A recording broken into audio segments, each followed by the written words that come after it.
Sabi mo, gagawin mo ang lahat, di ba? Hindi ko sisirain ang buhay ni Annalyn. Hindi malalaman ni Zoe ang katotohanan. Pero bumalik ka sa akin. Kalimutan mo na yung Lynette na yun. Pumapayag na ako sa gusto mo. Alang-alang sa katahimikan natin lahat ng mga anak ko. Huwag niyong kakalimutan, ang Pasko ay sumapit. Mag-iingat sa kabahay na kabit. Don't you dare nasaktan ulit si Lynette. Or else I will do something na hindi mo magugustuhan. Merry Christmas! Alam niyo, maganda talaga yung mga friendship bracelet na ganyan eh. No? Para sa tuwing mag-aaway kayo, yan ang magpapaalala sa inyo na kayo ay parang magkapatid. Thank you, God. At masaya at magkasundo ang mga anak ko. This is the best gift for me this Christmas. Alam ba kung saan nagpasko asawa mo? Kasama siya ni Lynette at Annalyn doon sa ospital. Nasa akin nga ang katawan niya, pero wala naman yung puso't isip niya. Na kay Lynette pa rin. Gagawin ko lahat para mapasakin si Lynette. Ilayo mo si Lynette kay RJ at ilalayo ko si RJ kay Lynette. Congratulations! In a month, malilipat ka na sa neurosurgery department. Kayong dalawa ni Zoe. Just continue to perform well para maging smooth ang transition ninyo. Remember, isang pagkakamali or any issues, maaaring madelay ang transition. Mga Dok, nabalitaan niyo na ba? Yung bandito na kumikap sa inyo, nakatakas daw yung Oscar. Papatayin kita, Zoe!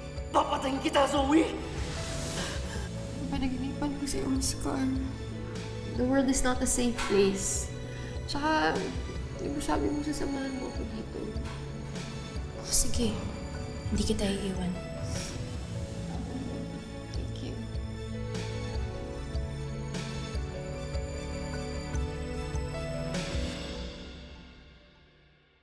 Kamusta ka na?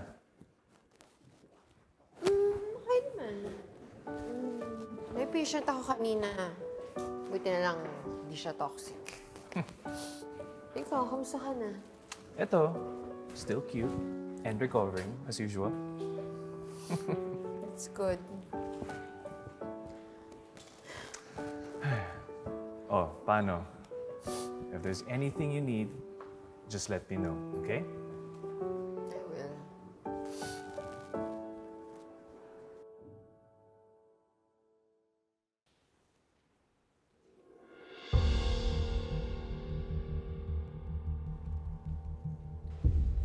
Zoe!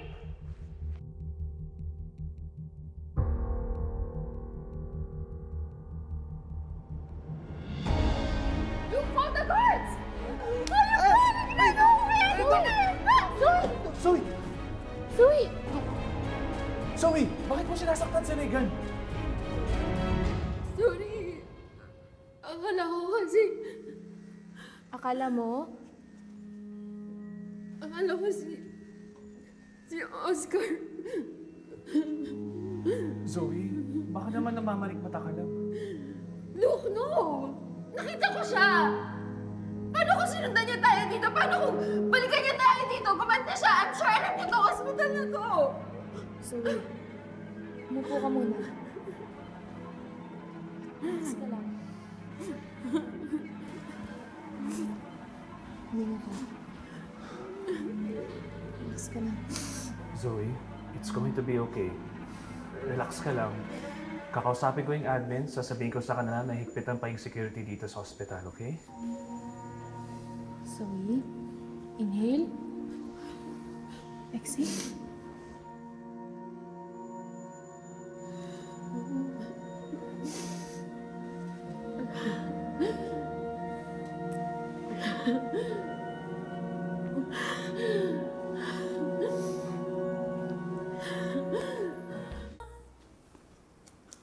Mars, kaya ba today? Ano, Mars, manipis yung ugat eh. Dehydrated kasi yung pasyente. Kagabi pa raw dumudumi tsaka sumusuka. Tapos wala pa yung lab results. Teka lang, sana lang. Ganun ka ulit.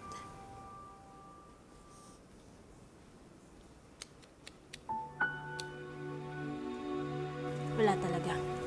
Suko na ako. Ayoko na. May kilala akong sharpshooter. Doktora Tanyag. Sandali, text ko. Go.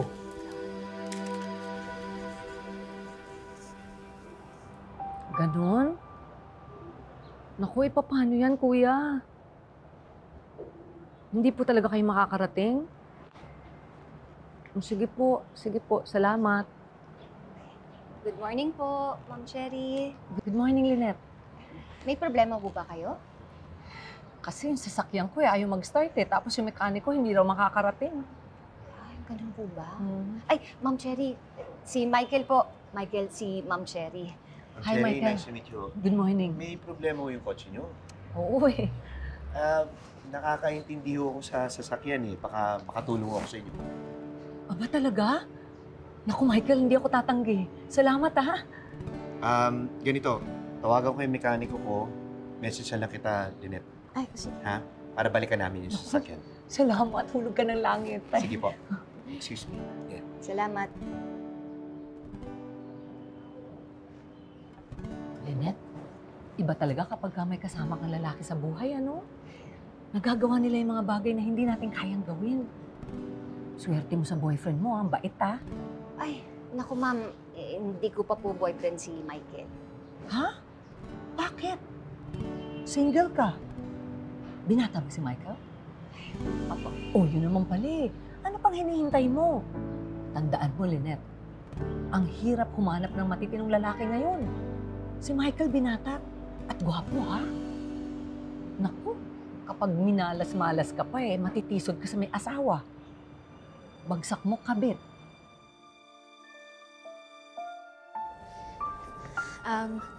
Doc Rich, nabasa ko lang po na parte daw po ng post-traumatic stress disorder yung nakikita niyo pa rin po yung taong nanakit sa'yo kahit wala naman siya. Or minsan daw, napapanaginipan pa rin. Yes. Bakit, Doc Santos? Nararanasan mo ba yun? Nakikita mo ba yung mga taong nanakit sa'yo? Napapanaginipan mo rin ba? Why are you asking, Dr. Santos? Are you having PTSD? Hindi po, Doc. How about Doc Luke at si Zoe? Hindi po, Doc. Na-curious lang din po kasi talaga ako tungkol dito kaya napa-research po ako. Doc Annalyn, kung nangyayari yan sa'yo kay Doc Luke or kay Doc Zoe, I would recommend na magpahinga muna. Take a medical leave to be able to recover at hindi mag-progress ang anxiety. Kung na-experience mo yan, kausapin mo lang ako para malaman natin kung ano pa yung mga dapat gawin. I agree. Our mental health should be our top priority. How can we save lives if we doctors are the ones who need saving? Pagkatapos ng duty nyo, dinner tayo, labas tayo. Basta tapos na lahat ng trabaho. Doktora, pwede yung pakitingin po ang anak ko. Kasi ho parang mas lumalala na ho ang sitwasyon niya eh. Halika ho. May problema ba? May masakit ba? Meron po. Ito po. Hahawakan ko. Aray! Sinong nag-insert ng IV sa kanya? There is phlebitis. And there's bulging sa IV site. May extravasation. Uulitin ko, sinong nag-insert ng IV sa kanya?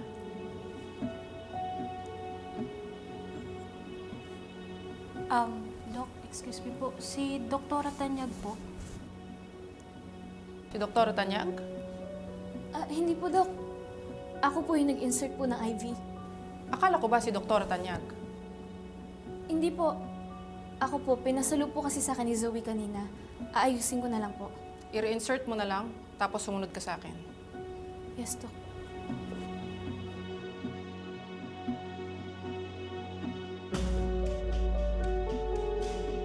Thank you, ate.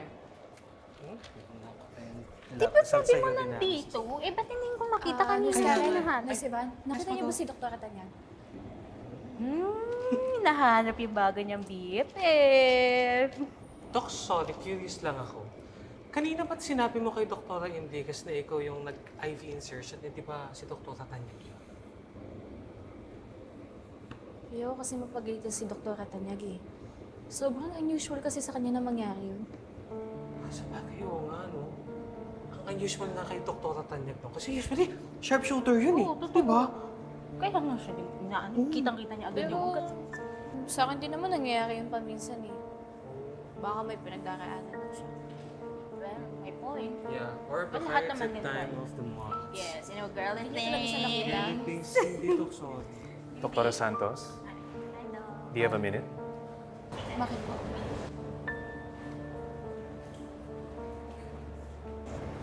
Bye, Dok. See ya. Bye, Dok. See ya.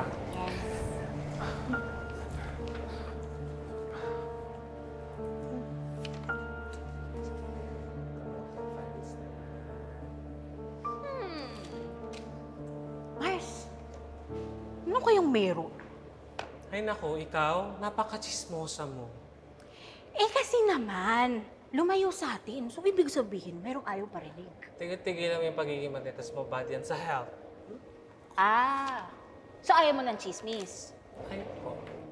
Oh, di sige. Sayang, may chismis pa naman ako. Pero bilang ayaw mo, di wag na. Sayang, mainit-init pa naman to. Grabe. Ano yan? Ano yan? Ay, di ba sabi mo ayaw mo ng chismis? Wag na, di na. Ayaw mo, di ba? Mainit-init. Ikaw gusto mo pang Aray! pinipilit ka eh, ha? Ay, sorry.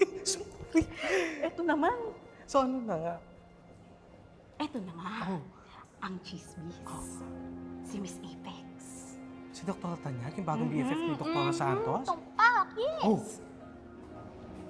I heard. Pinatawag daw ni Dr. Enriquez. Silang dalawa lang? Yes. Private meeting. Alam mo, di ba? O ayaw mo pa ng chismis. Ganda ng chika ko, di ba? Sabi, pakipat ako.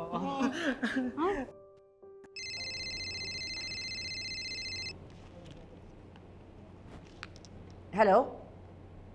Nasaan ka? Nagawa mo ba yung inuutos ko? Okay, good.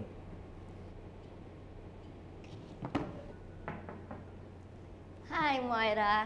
Nerissa, mabuti naman nandito ka. Yes, of course. Nabalitaan ko. Nagkabalikan na pala kayo ni Robert. I'm so happy for you, amiga. Thank you. Pero alam mo, tama ka eh. Dapat pala, naniwala na ako dun sa sinasabi mong what if. You don't usually make these mistakes, Dr. Santos. You're a sharpshooter. Tell me, ikaw ba talagang gumawa nun? Yes po, Doc. Sorry po, hindi na po mauulit. Hindi na talaga mauulit. Dahil kung nagreklamo ang pasyente, lagot ka talaga sa akin. Magkakaroon ka ng demerit at Sunday duties.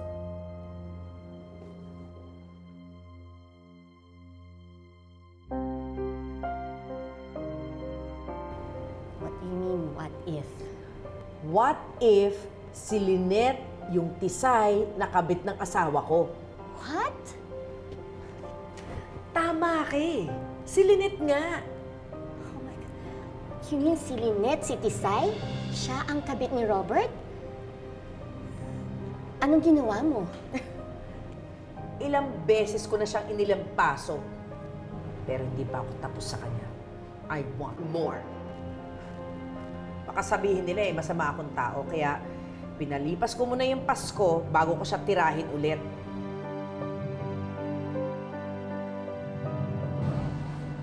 Papunta na yung mekaniko ko. May dala ng pyesa. Pagdating dito, check namin po yung kotse niyo. Naku! Maraming salamat, ha? Ako, Michael, napakaswerte ng magiging partner mo sa buhay. Sana magkatuluyan kayo ni Lynette, no? Oh, Teacher Cherry, sana magdilang ang hello kayo. Dahil dyan, kapag natuloyan, libre na car maintenance nyo parati sa akin.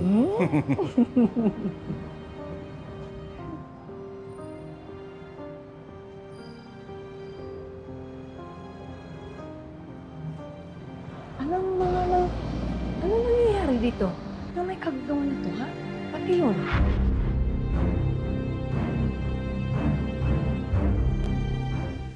Dr. Santos, if you're looking to talk to Dr. Tanyag, kausap niyo ngayon si Dr. Enriquez. They're having a one-on-one talk. One-on-one? Bakit, Doc? May problema po ba?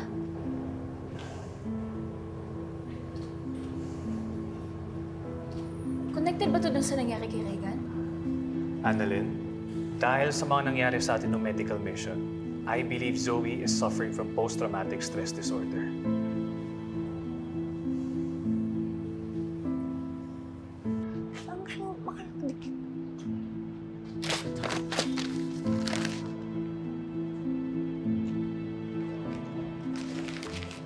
Isa lang kilala kung pwede gumawa nito.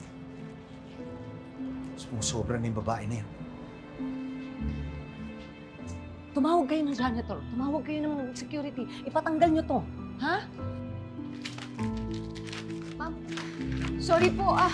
Ha? Sorry po. Lynette, Sorry po. tama na. Sorry po. Bakit ka sa akin na humingi ng sorry? Sigurado ka bang para sa'yo mga nakasulat dyan? Ha? Sino ba yung babae yan? Bakit ganyan ang galit sa'yo? Nabuntis po kasi ako nung lalaking akala ko po na mahal ako. Pero hindi ko po kasi alam na may pamilya po siya. Pero ma'am, maniwala po kayo sa akin, hindi po ako kabit.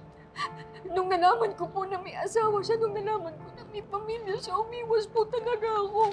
Umiwas ako pero ayaw nila akong tigilan. Lynette, hindi mo kailangan mag-explain. Tama na. Sorry po talaga, sorry po.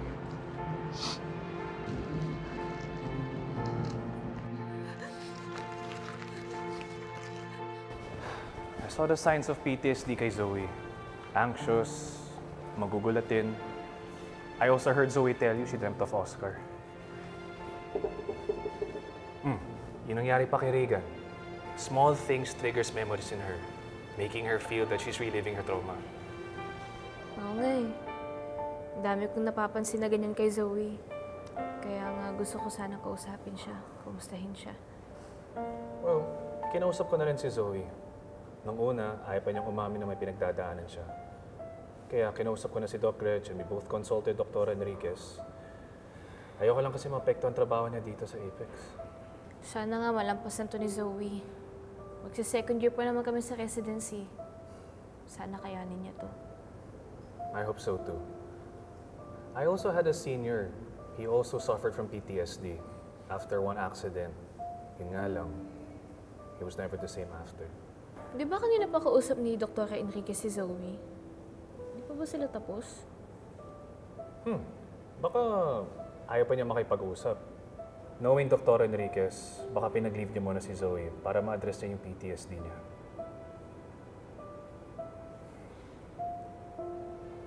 Ma'am, baka po dahil sa mga nakapaskel, matanggal po ako sa trabaho. Kasi po, baka po isipin nila na hindi po ako magandang ehemplo sa mga bata at saka sa mga kasama ko dito.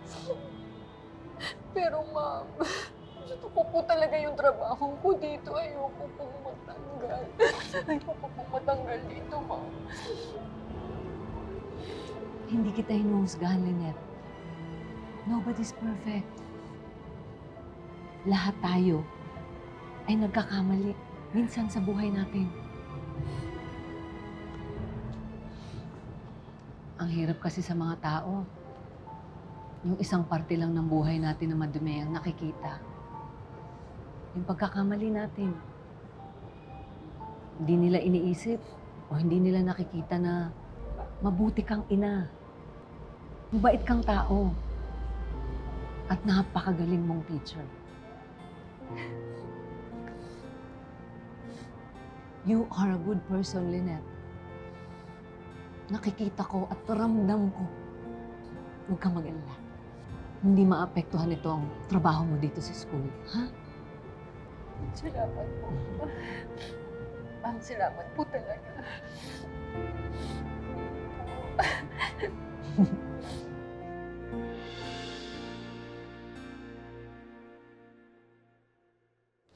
Let's see what more we can do for her. Moira.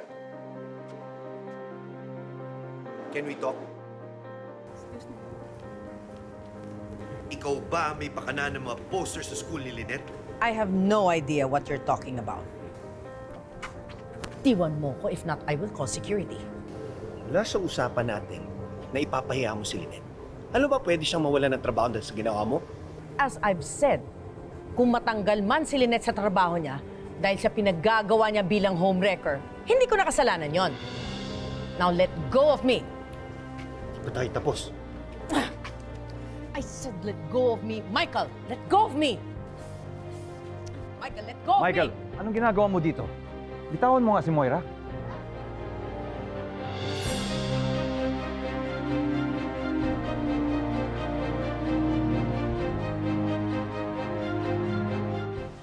Robert, pinagbibintangan niya ako ng kung ano-ano. Nananahimik ako dito. Bigla na lang siyang darating dito. Pagsabihan mo nga yung asawa mo at ginugulo na naman niya si Lynette. Wala kang ebidensya. Nananahimik ako dito. Wala akong alam dyan. Wala nang ibang gagawa ng Moira kundi ikaw. And what did she do exactly? May mga posters sa school ni Lynette na homewrecker daw siya. Pwede ba, Moira? Tantanan mo na si Lynette.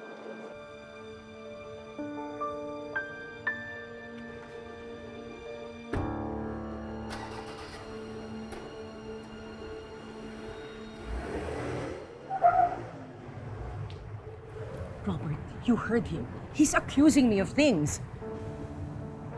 Nakiusap na ako sa'yo. Pero matigas talaga ang ulo mo. Ang usapan natin is you stay away from them. Lynette deserves it. Katumbas lang lahat ng ridicule, lahat ng kahihiyan.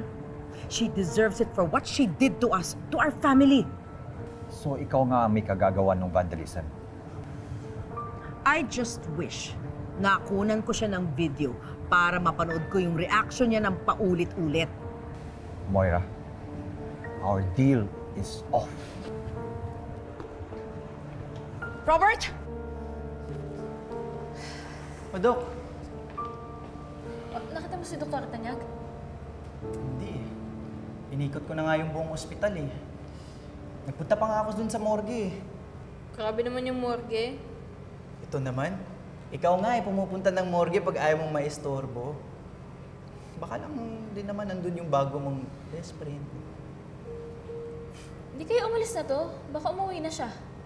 Andun pa yung kotse niya sa parking eh. Ibig sabihin nun, nandito pa siya sa ospital. Eh, nasan siya? Papakita din yun. Eh di ba nga, pag hindi mo hinahanap, makikita mo. Uy, basta mamaya, Dok ha. Labas tayo, manilibre ako. Manlilibre ka? Bakit? Oo. Eh, mataas yung grades ko sa ALS eh. Kaya libre kita mamaya. Congrats, Regan. Thank you. What do you mean our deal is off? Robert, what do you mean our deal is off? Wala na akong pakialam kung anong gagawin mo. You can tell Zoe my secret. I don't care. Ano? Pupuntahan mo na naman si Lynette? Ano naman ngayon kung pupuntahan ko si Lynette? Do that, and I will really tell Zoe the truth. Didn't you hear what I said? Wala na akong pakialam kung ano pang gagawin mo. You can tell Zoe. You can tell the world for all I care. You are not going to Lynette. Watch me. Huwag mo ko sinusubukan. You think I won't tell Zoe? Fine.